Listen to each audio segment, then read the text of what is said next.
Like it or not, the countdown to the first day of school is upon us, and now is the perfect time to make sure your child is healthy and ready for the year ahead.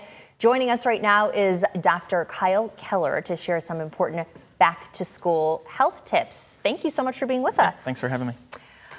Yeah, it's the back to sleep, or back to school, back to sleep pattern type of thing we all have to start thinking about. I'm sure you're going to say now is the time to start, right? For sure, yeah.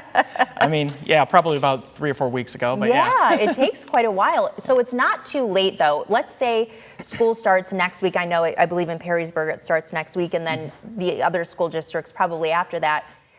It's still not too late to get started? No, it's never too late. You got to start sometime. So, I mean, ultimately speaking, you would start a few weeks in advance, trying to slowly adjust your schedule just to kind of work out well. But, worst comes to worst, any little amount, moving the schedule back slowly over time will help, 15, 20 minutes at a time. Mm-hmm. A lot of us have also become a little bit more lax with the technology over the summer, maybe allowing the electronics, the phones, the tablets, playing games later than we normally would during the school year. What is your thought on the electronics and when those need to be shut off, and should they be allowed in the sleep space for kids? Right. Yeah, I certainly don't feel they should be left in the sleep space for sure. I mean, ultimately speaking, when you're using these electronics and those types of things, they're stimulating your brain. You're kind of a positive feedback loop to stay awake longer, essentially trying to keep your attention and focus rather than winding down. So trying to keep them out of the bedrooms, probably one of the most important things, but trying to also wind down at least an hour before going to bed, probably realistically 2 hours would be great before bed, just to try to have that calming last couple minutes before going to bed. What is the age now for how much sleep should we be having at certain ages, I should say? Yeah, certainly will be dependent on the child, but for the most part, younger children, anywhere from 9 to 12 hours would be appropriate. Whoa. And then, And what age range is that? Is that school age kids, 9 to 12? Yeah, yep. So early elementary school, 9 to 12 hours can be appropriate. I would love to get 12 hours of sleep, wouldn't you? Yeah, exactly. But then also, as we're aging, of course, we need less sleep than we did in childhood. So by the teen years, later in high school, probably more towards 8 to 10 hours. 8 to 10 hours.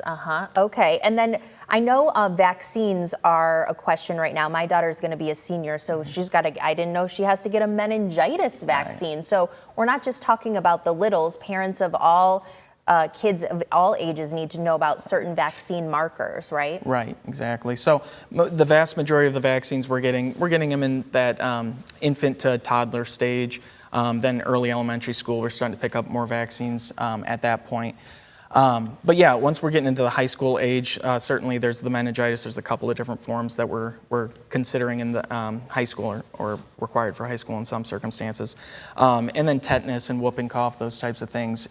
Human papillomavirus, HPV virus vaccine too. And meningitis when you're about ready to go to college. Right, that's that second form that if you're going to college, if you're going into the military, where you're going to be in close quarters with others. Yep. What else are you seeing right now in the back to school arena? A lot of physicals. People should probably get their sports physicals right now. Yeah, just trying to do these physicals to catch any underlying things, not only for sports, of course, but a lot of stress. Going back to school is very stressful, not only for parents, but also for I want to ask you about that, because sometimes we do see stories, miracle stories, sometimes where a child will survive some sort of heart trauma on a football field or something, and it always worries me as a parent, because how do you even know that that's coming? Are you able to actually detect problems that severe potentially in the doctor's office? For sure, yeah, and it's not always as simple as that exam, but there's certain subtle signs that you can sometimes get just from the conversation you're having. Oh,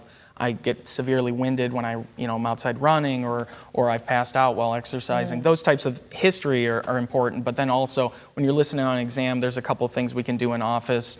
And simple things we can do in office to kind of try to detect some of those changes in the heart. One more thing I want to touch on, just as a parent, as we put up your information here, ACL tears, are they more prominent, or are we hearing more about them? I just feel like it's a thing now. What's your best advice for for kids protecting themselves against some of these kind of catastrophic injuries here? Right. Yeah. So a lot of that comes down to preparation at the end of the day. So a lot of people will just kind of jump into a sport and start going at it, and Full really throttle. you can't go 0 to 60. You gotta kind of work your way up, and that's where these like summer practices, even for some of these sports, conditionings and those types of things, trying to ease your way into a sport rather than hitting the ground running. All right. Thanks so much for being here. Awesome. Thank we you. are all ready to go back to school. Not the kids, though, the parents.